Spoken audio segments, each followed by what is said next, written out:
ಗರ್ದಿಗಮ್ಮತ್ ವೀಕ್ಷಕರಿಗೆ ನಮಸ್ಕಾರ ಗಡ್ರಿ. Gardigammat page follower ಆಗ್ರಿ, YouTube subscribe ಆಗ್ರಿ, share ಮಾಡಿರಿ, ಲೈಕ್ ಮಾಡಿರಿ, ಕಮೆಂಟ್ ಮಾಡಿರಿ. ಭಾಳ ದಿವಸದ ನಂತರ ನಮ್ಮ ವಾಹಿನಿಯ ಹಿತಚಿಂತಕರು, ಮಾರ್ಗದರ್ಶಕರು, ಅಖಿಲ ಕರ್ನಾಟಕ ಕಬ್ಬು ಬೆಳೆಗಾರರ ಪ್ರಧಾನ ಕಾರ್ಯದರ್ಶಿ ಆದಂಥ ವಕೀಲರಾದಂಥ ಗುಂಡಪ್ಪ ಕಮ್ತೆಯವರ ಭಾಳ ದಿವಸದಿಂದ ಹೇಳತ್ತಿದ್ರು ಈ ಫೇರ್ ಆ್ಯಂಡ್ ರಿನಿಮೇಷನ್ ಪ್ರೈಸ್ ಅಂತೇನಂತಾರಲ್ಲ, FRP ಬಗ್ಗೆ ನ್ಯಾಯಯುತ ಮತ್ತು ಲಾಭದಾಯಕ ಬೆಲೆ ಅಂತಾರೆ. ಇದಕ್ಕೆ ಕನ್ನಡದಾಗ ಕೇಂದ್ರ ಸರ್ಕಾರ ಇದನ್ನು ನಿಗದಿಪಡಿಸ್ತೈತಿ. ಅದ್ರಾಗ ಭಾಳಷ್ಟು ಅನ್ಯಾಯ ಆಗೈತ್ರಿ. ಅದನ್ನು ನಮ್ಮ ರೈತರಿಗೆ, ರೈತ ನಾಯಕರಿಗೆ ತಿಳಿಸ್ಬೇಕು. ಅದು ಪ್ರಜ್ಞಾವಂತ. ಯಾಕಂದ್ರೆ ನಾವು ಬರೀ ಸಕ್ರೆ ಬಿಲ್ ಕೊಡುವಾರ ಅಂತ ತಟ್ಟ ಬಡ್ದಾಡತ್ತು, ಆ ಕಾಟ ಬಿಡೋದಾತು. ಅನೇಕ ಸಕ್ರೆ ಫ್ಯಾಕ್ಟ್ರಿ ಅವ್ರು ಏನೇನು ಮೋಸ ಮಾಡ್ತಾರೆ, ಮ್ಯಾಗಿಂದ ಮ್ಯಾಗ ಅವ್ರದ್ದು ಫೋನ್ ಬಂದಾಗ ಅದ ಚರ್ಚೆ ಇರತ್ತೈತೆ. ಈಗ FRP ಬಗ್ಗೆ ಈಗ 346 ರೂಪಾಯಿ ಕೇಂದ್ರ ಸರ್ಕಾರ ನಿಗದಿ ಹೆಚ್ಚಿಗೆ ಮಾಡೈತೆ ಅಂತ ಹೇಳ್ತಾರೆ. ಅದ್ರ ಬಗ್ಗೆ ಅವ್ರಿಗೆ ಪೂರ್ಣ ಸ್ಟಡಿ ಐತೆ. FRP ಎಕ್ಸ್ ಗೇಟು, ಎಕ್ಸ್ ಇದು ಅನ್ನೋದನ್ನ, ಎಕ್ಸ್ ಫೀಲ್ಡು, ಎಕ್ಸ್ ಗೇಟು ಅನ್ನೋ ಬಗ್ಗೆ ಪೂರ್ಣ ಮಾಹಿತಿ ಐತಿ. ಕಬ್ಬು ಬೆಳೆಗಾರರ ಏನೇ ಸಮಸ್ಯೆ ಇದ್ರು ಇವತ್ತು ಹೈಕೋರ್ಟ್ನಾಗ ಅನೇಕ ದಾವೆಗಳನ್ನ ಹೂಡಿದ್ದಾರೆ. ಅದ್ರಾಗ ಗೆದ್ದ ರೈತ ಪರವಾಗಿ ಅನೇಕ ದಾವೆಗಳು ಗೆದ್ದಾರ. ಅನೇಕ ಸಕ್ರೆ ಫ್ಯಾಕ್ಟ್ರಿ ಮಾಲಕರ ಗುಂಡಪ್ಪ ಕಮ್ತೆಯವ್ರು ಅಂತಂದ್ರೆ ಫೈಲ್ ಮಾಡಿದಾರ ಅಂದ್ರೆ ಅಂಜಿ ಗಡಗಡ ನಡುಗ್ತಿರ್ತಾರೆ ಸಕ್ರೆ ಫ್ಯಾಕ್ಟ್ರಿ ಮಾಲಕರ. ಆದ್ರೆ ನಮ್ಮ ರೈತ ನಾಯಕರ ಇಂಥ ಒಬ್ಬರು ವಕೀಲರ ಸಲಹೆ ತಗೊಂಡ ನಾವು ಮುಂದುವರಿಸ್ಬೇಕನ್ನೋದ ಎಲ್ಲರ ಆಸೆ. ಈ ರೈತ ಸಂಘಗಳು ಹರಿದು ಹಂಚೋದಂತ ರೈತ ಸಂಘಗಳ ಇವ್ರ ಮಾರ್ಗದರ್ಶನ ತಗೋಬೇಕು. ಯಾಕಂದ್ರೆ ಒಟ್ಟಾರೆ ಈ FRP ಬಗ್ಗೆ ಬಂತು, ಸಕ್ರೆ ಬಗ್ಗೆ ಬಂತು, ರೈತರ ಬಗ್ಗೆ ಬಂತು. ಸ್ವತಃ ಕೃಷಿಕರಾಗಿ ರೈತ ಹೋರಾಟದಲ್ಲಿ ಭಾಗಿಯಾದಂಥ ಗುಂಡಪ್ಪ ಕಮ್ತೆಯವರು ಇವತ್ತು ನಮ್ಮ ಇದಕ್ಕೆ ಬಂದಾರ. ಅವ್ರನ್ನ ನಾವು ಸ್ವಾಗತ ಮಾಡ್ತೇವೆ. ಮತ್ತು ಕಮ್ತೆಯವರು ಈ FRP ಬಗ್ಗೆ ಕೇಂದ್ರ ಸರ್ಕಾರ ಏನು ಮಾಡೈತಿ, ಎಲ್ಲೆಲ್ಲಿ ಮೋಸ ಆಗ್ತೈತೆ ಅನ್ನೋದು ಸ್ವಲ್ಪರಾಗ ಅವ್ರು ಹೇಳ್ಬೇಕಂತ ನಾನು ಕೇಳ್ಕೊತೇನೆ. ಗೌಡ್ರ, FRP ಅನ್ನೋದು ಏನದಲ್ಲ, ಇದು ಕೇಂದ್ರ ಸರ್ಕಾರ ನಿಗದಿಪಡಿಸಿದಂಥ ದನ ಇದು ನೇಮ. ಓಕೆ. ಕೇಂದ್ರ ಸರ್ಕಾರ ನಿಗದಿಪಡಿಸಿದಂಥ ದರ ಇದೆ. ಓಕೆ. ಇದನ್ನ ಕಬ್ಬಿಗೆ ಅಷ್ಟ ಅಲ್ಲ, ಎಲ್ಲ ಬೆಳೆಗಳಿಗೂ ಕೊಡ್ತಾರೆ. ಅದರಂತೆ ಕಬ್ಬಿಗೂ ಕೊಡ್ತಾರೆ. ಓಕೆ. ಈ ವರ್ಷ ಹೋದ ವರ್ಷದಕ್ಕಿಂತ 346 ರೂಪಾಯಿ ಹೆಚ್ಚು ಮಾಡಿದೀವಿ ಅಂತ ಹೇಳ್ತಾರೆ. ಓಕೆ. ಆಮೇಲೆ ಇದ್ರೊಳಗೆ ಏನು ಹೇಳ್ತಾರೆ ಅಂದ್ರೆ 10.25 ರಿಕವರಿಗೆ, 10.2 ರಿಕವರಿ, 10.25 ರಿಕವರಿಗೆ ದರ ನಿಗದಿ ಮಾಡ್ಯಾರ. ಓಕೆ. 10.25. ಓಕೆ. ಆದ್ರೆ ನಮ್ಮ ಸಕ್ರೆ ಕಾರ್ಖಾನೆಯವ್ರು ಏನು ಮಾಡಕತ್ತಾರ ಅಂದ್ರೆ, ಓಕೆ, ಜನರಲ್ ಆಗಿ ರಿಕವರಿ ತೆಗಿಯಕತ್ತಾರ. ಟೋಟಲ್ ತೆಗಿತಾರೆ ಜನರಲ್ ಆಗಿ. ಈಗ ಒಬ್ಬ 11% ರಿಕವರಿ ಇದ್ದಂತ ಕಬ್ಬು ಕೊಟ್ಟ, ಅಥವಾ 11.5 ರಿಕವರಿ ಇದ್ದ ನಮ್ಮ ಹೆಚ್ಚ ಕಡಿಮೆ ನಮ್ಮ ಈ ಬೆಳಗಾವಿ ಜಿಲ್ಲಾ ಬಿಜಾಪುರದಾಗ ಹೆಚ್ಚ ಕಡಿಮೆ ರಿಕವರಿ ಅವಾಗ ಈ 10.25 ರೇಟ್ ಸಿಗ್ತೈತಿ. ಟೋಟಲ್ ಎಲ್ಲರಿಗೂ ಕಡಿಮೆ ಇದ್ರು ಅಟ್ಟ ಸಿಗ್ತೈತೋ. ಆದ್ರೆ ಇನ್ನು ಕೆಲವು ಮಂದಿ 8, 9 ರಿಕವರಿ ಕೊಟ್ರಂದ್ರ, ಓಕೆ, ಕಬ್ಬು ಬೆಳೆದದ್ದನ್ನು ಕೊಟ್ರಂದ್ರ ಅವ್ರಿಗೆ ಅವ್ರದ್ದು ಅಷ್ಟ ತಗೋತಾರೆ. ಅಂದ್ರ ಉತ್ತಮ ಇಳುವರಿ ಇದ್ದಂಥ, ಉತ್ತಮ ಗುಣಮಟ್ಟದ ಸಕ್ರೆ ಇಳುವರಿ ಇದ್ದಂಥ ಕಬ್ಬನ್ನ ಬೆಳಕಿ ಇವ್ರು ಆಸ್ಪದ ಕೊಡುವ ಮೊದಲನೇದಿದ್ದು ಫ್ಯಾಕ್ಟ್ರಿ ಅವರು. ಅದಕ್ಕೆ ಪ್ರತಿ ಫ್ಯಾಕ್ಟ್ರಿ ಅವರ 10.25 ಏನು ರಿಕವರಿ ಆಧಾರದ ಮೇಲೆ ಇವ್ರು FRP ಫಿಕ್ಸ್ ಮಾಡ್ತಾರಲ್ಲ, ಪ್ರತಿ ರೈತರ ಕಬ್ಬನ್ನ ಇಳುವರಿ ತೆಗೆದ ಅವ್ನ ಎಷ್ಟು ಬಂತ ಅಷ್ಟು ಕೊಡ್ಬೇಕು. ಅದು ಭಾಳ ಅದೇನು ಅದಕ್ಕೇನು ತೊಂದರೆ ಇತ್ತು? ಏನು ತೊಂದರೆ ಇಲ್ರಿ, ಗಾಡಿ ಬಂದ ಕೂಡಲೇ ರಿಕವರಿ ತೆಗಿಬಹುದು.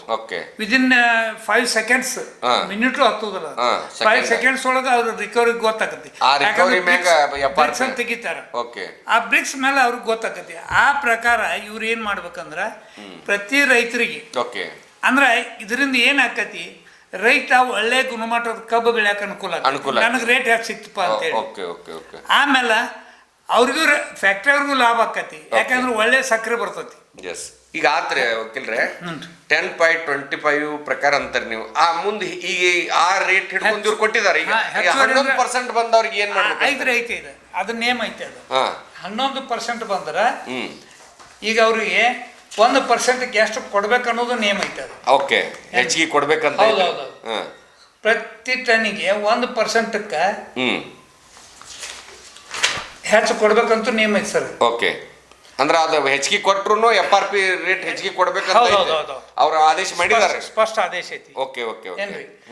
ಆ ನಂತರ ಇನ್ನೊಂದು ಏನು ಸಮಸ್ಯೆ ಆಗಾಕತ್ತೈತಿ ಅಂದ್ರೆ, ಈಗ ನೀವು ಹೇಳಿದ್ರಿ ಎಕ್ಸ್ ಫ್ಯಾಕ್ಟ್ರಿನೋ ಎಕ್ಸ್ ಫೀಲ್ಡು ಅಂತೇಳಿ, ಈ ಶುಗರ್ ಕೇನ್ ಕಂಟ್ರೋಲ್ ಆರ್ಡರ್ದೊಳಗೆ ಮೊದಲ SMP ಅಂತಿತ್ತು, ಓಕೆ, ಆಮೇಲೆ FRP ಆಯ್ತು. ಓಕೆ, ಅದ್ರೊಳಗೆ ಅದು ಎಕ್ಸ್ ಫ್ಯಾಕ್ಟ್ರಿನು ಎಕ್ಸ್ ಫೀಲ್ಡ್ ಅನ್ನೋದನ್ನ ಎಲ್ಲೂ ಹೇಳಿಲ್ಲ. ಅಡ್ಡುಗಾಡಿ ಮ್ಯಾಗ ದೀಪ ಇಟ್ಟಾರ. ಓಕೆ. ಆದ್ರೆ ಮೊನ್ನೆ ನಮ್ಮ ಶುಗರ್ ಕಮಿಷನರ್ ಇದ್ದವ್ರ ಎಕ್ಸ್ ಫೀಲ್ಡ್ ಎಕ್ಸ್ ಫ್ಯಾಕ್ಟ್ರಿ ಅಂತ ಆದೇಶ ಮಾಡ್ಯಾರ. ಎಕ್ಸ್ ಫ್ಯಾಕ್ಟ್ರಿ ಅಂದ್ರೆ ಗೇಟ್ ಕೇನ್ ಅಂತ ಆದೇಶ ಮಾಡ್ಯಾರ. Okay, okay. ಆದ್ರ ಆದೇಶ ಮಾಡೋ ಮುಂದೆ ಎಷ್ಟು ತಪ್ಪು ಮಾಡ್ತಾರಂದ್ರೆ 363 ರೂಪಾಯಿ ಹಾರ್ವೆಸ್ಟಿಂಗ್ ಚಾರ್ಜಸ್ ಮಾಡ್ಯಾರ. 363 ಟನ್ನಿಗೆ. ಈ ವರ್ಷ ಸ್ವಲ್ಪ ಹೆಚ್ಚಿಗೆ ಮಾಡ್ಯಾರ. ಅಂದ್ರೆ ಸುಮಾರು 432 ರೂಪಾಯಿ 439 ರೂಪಾಯಿ ಈ ವರ್ಷ ಟ್ರಾನ್ಸ್ಪೋರ್ಟೇಷನ್ ಚಾರ್ಜಸ್ ಮಾಡ್ಯಾರ. ಇನ್ನು ಜನರಲ್ ಹಾರ್ವೆಸ್ಟಿಂಗ್ ಜನರಲ್ ಆಗಿ ಕೊಟ್ಟಾರ. ಬಟ್ ಟ್ರಾನ್ಸ್ಪೋರ್ಟೇಷನ್ ಒಳಗೆ ಏನ್ ಮಾಡ್ಯಾರ ಅಂದ್ರೆ ಸ್ಪೆಸಿಫಿಕ್ ಮೈಲೇಜ್ ಮೇಲೆ ಕೊಟ್ಟಾರ. ಅವ್ರು ಕ್ಲಾಸಿಫೈ ಮಾಡ್ಯಾರ. ಹೆಂಗಂದ್ರ 1 ರಿಂದ ಹೇಳ್ತೇನ್ರಿ ಗೌಡ್ರ,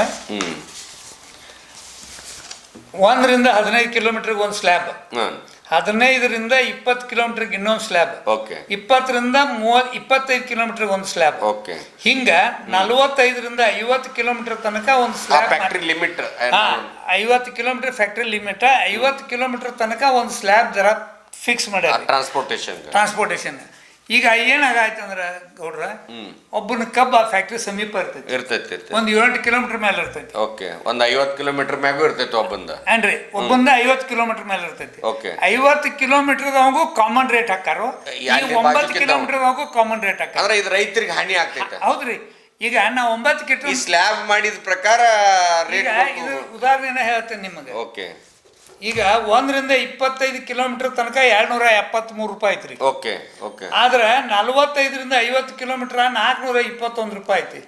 ಅಂದ್ರ ಸಾಧಾರಣ ನೀವು 238 ರೂಪಾಯಿ ಲಾಸ್ ಆಕತಿ. ಅದು ಅಲ್ಲಿ ಸಮೀಪ ಇದ್ದ ರೈತಗೆ ಬೆಳೆದಂತ ರೈತ ಬೆಳೆದ ಬೆಳೆ ಒಳಗೆ ಎಷ್ಟು ನುಕ್ಸಾನ್ ಆಗ್ತೈತ. ಒಂದು ಟನ್ನಿಗೆ 238 ರೂಪಾಯಿ ನುಕ್ಸಾನ್. ಇದನ್ನ ಯಾರ ಫ್ಯಾಕ್ಟ್ರಿ ಮಾಲಕರು ಬರ್ಸ್ಬೇಕಂತಾರ? ಇಲ್ಲ, ಇವ್ರು ಕಿಲೋಮೀಟರ್ ವೈಸ್ ಕೊಟ್ಬಿಟ್ರೆ ಮುಗಿದು ಹೋಗ್ತಾರೆ. ಯಾರ ಫ್ಯಾಕ್ಟ್ರಿ ಅವ್ರು ಕೊಡ್ಬೇಕು. ಈಗ ನನ್ ಕಬ್ಬ್ ಐತಿ, ನಂದು 10 ಕಿಲೋಮೀಟರ್ ಐತಿ, ಅವ್ರಿಗೆ ಗೊತ್ತಿರತ್ತೆ ಅದು. ಇದೆಲ್ಲ ನಮ್ಮ ರೈತ ನಾಯಕರು ಇದ್ರ ಬಗ್ಗೆ ಡಿ ಸಿ ಅವ್ರಿಗೆ ನಾನು ಒಂದು ಪತ್ರ ಬರ್ದೇನಿ ಇದ್ರ ಬಗ್ಗೆ ಇದನ್ನ ಮಾಡಕ್ ಡಿಸ್ಕಷನ್ ಮಾಡಕ್ ಮೀಟಿಂಗ್ ಕರೀರಿ. ಆದ್ರೆ ಅವ್ರೇನ್ ಕರೆಯಾಗ್ತಾ ಇರಲಿಲ್ಲ. ಇಲ್ಲ, ನಮ್ಮ ರೈತ ಹೋರಾಟಗಾರ ಏನ್ ಮಾಡತ್ತಾರೆ? ನಮ್ಮ ರೈತ ಹೋರಾಟಗಾರ ನಮ್ಗೆ ನ್ಯಾಯಯುತವಾಗಿ ಸಿಗ್ಬೇಕಾದದ್ದು. ನ್ಯಾಯಯುತವಾಗಿ ಇದು ಅಗದಿ ಸಣ್ಣ ಹುಡುಗರಿಗೆ ಲೆಕ್ಕ ಪತ್ರ ಗೊತ್ತಾಗ್ತದೆ. ಇದೇನ್ ರಾಕೆಟ್ ಸೈನ್ಸ್ ಅಲ್ಲ. ಇಲ್ಲ ಇಲ್ಲಿ ಎಲ್ಲರಿಗೂ ಗೊತ್ತಾಗ್ತದೆ. ಈಗ ಏನ್ ಮಾಡ್ತಾರ್ರಿ, ಕಾಮನ್ ಆಗಿ FRP ಒಳಗ ಯೂಸ್ ಕಮಿಷನರ್ ಆದೇಶದ ಪ್ರಕಾರ ಟ್ರಾನ್ಸ್ಪೋರ್ಟ್ ಅಂಡ್ ಹಾರ್ವೆಸ್ಟಿಂಗ್ ಅಂದ್ರೆ ಎಕ್ಸ್ ಗೇಟ್ ಅಂತ ಹೇಳ್ತಾರಲ್ಲ, ಇದು ನಮ್ಮದ್ರೊಳಗೆ ಕಟ್ ಮಾಡ್ತಾರ. ಕಟ್ ಮಾಡಿದ್ರು ಸಹಿತ ಇಲ್ಲಿ ನಾವು ಮೋಸ ಹಾಕತ್ತೀವಿ ಟ್ರಾನ್ಸ್ಪೋರ್ಟ್ದಾಗ ಆತು, ಇದ್ರಾಗ ಆತು ಬಿಡ್ರಿ. ಈಗ ರಿಕವರಿದಾಗ ಎರಡೂದ್ರಾಗೂ ಏನ್ ಮಾಡ್ತಾರ್ರಿ ಗೌಡ್ರ, ರಿಕವರಿ ಬಗ್ಗೆ ಹೇಳ್ತೇನೆ ನಿಮ್ಗೆ. ಈಗ ಅಪ್ ಟು ಫೆಬ್ರವರಿ ತನಕ ಚಲೋ ನಡೆಸ್ತಾರೆ. ಫೆಬ್ರವರಿ ನಂತರ ಹೆಂಗ್ ಬಿಸಿಲು ಹೆಚ್ಚಾಕದ್ಲ ರಿಕವರಿ ಡೌನ್ ಹಾಕೋತ ಬರ್ಬೇಕು. ಅವಾಗ ಶುಗರ್ ಫ್ಯಾಕ್ಟ್ರಿ ಅವ್ರಿಗೆ ಏನ್ ಬೇಕಾಯ್ತಂದ್ರ, ಒಂದು ಮೊಲಾಸಿಸ್ ಬೇಕು, ಎರಡನೇದು ಪ್ರೆಸ್ಮೆಂಟ್ ಬೇಕು. ಮೊಲಾಸಿಸ್ ಡಿಸ್ಟಿಲರಿಗೆ ಉಪಯೋಗ ಮಾಡ್ತಾರ. ಪ್ರೆಸ್ಮೆಂಟ್ ಅಂದ್ರೆ ಬಗ್ಯಾಸ ಕೋ ಜನರೇಷನ್ ಉಪಯೋಗ ಮಾಡ್ತಾರೆ. ಇವು ಎರಡು ಸಿಕ್ಕರೆ ಸಾಕತ್ತಾರ. ಸಕ್ಕರೆ ಎಷ್ಟರ ಅವ್ರಿಗೆ ಲಾಭ ಐತಿ, ಯಾಕಂದ್ರೆ ಅವ್ರ ಯೂನಿಟ್ ಅದಾವ.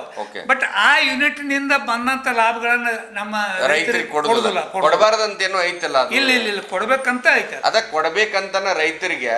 ಈಗೇನ್ ನೀವು ಕೋಜನ್ ಮಾಡ್ತಾರಿ ಅಥವಾ ಇಥನಾಲ್ ಮಾಡ್ತೀರಿ, ಅದ ಪರ್ಸೆಂಟೇಜ್ ಮೇಲೆ ಕೊಡ್ಬೇಕಂತ ನೇಮ್ ಐತಿ. ಆದ್ರೆ ಇವ್ರು ಯಾರು ಕೊಡುದಿಲ್ಲ. ಅದನ್ನ ಸೆಕೆಂಡ್ ಬಿಲ್ ನೊಳಗೆ ಕೊಡ್ಬೇಕಂತ ಐತಿ, ಸೆಕೆಂಡ್ ಥರ್ಡ್ ಬಿಲ್ ಅಂತ. ಆದ್ರೆ FRP ಒಳಗೆ ಏನ್ ಅವರು ಸೆಂಟ್ರಲ್ ಗೌರ್ಮೆಂಟ್ ಅವರ ಕಂಪಲ್ಸರಿ ನೀವು ಏನು ಟ್ರಾನ್ಸ್ಪೋರ್ಟ್ ಅಂಡ್ ಹಾರ್ವೆಸ್ಟಿಂಗ್ ಡಿಡಕ್ಷನ್ ಮಾಡಿ 1ನೇ ಕಂತನ ಅದನ್ನ ಕೊಡ್ಬೇಕತ್ತಾರ.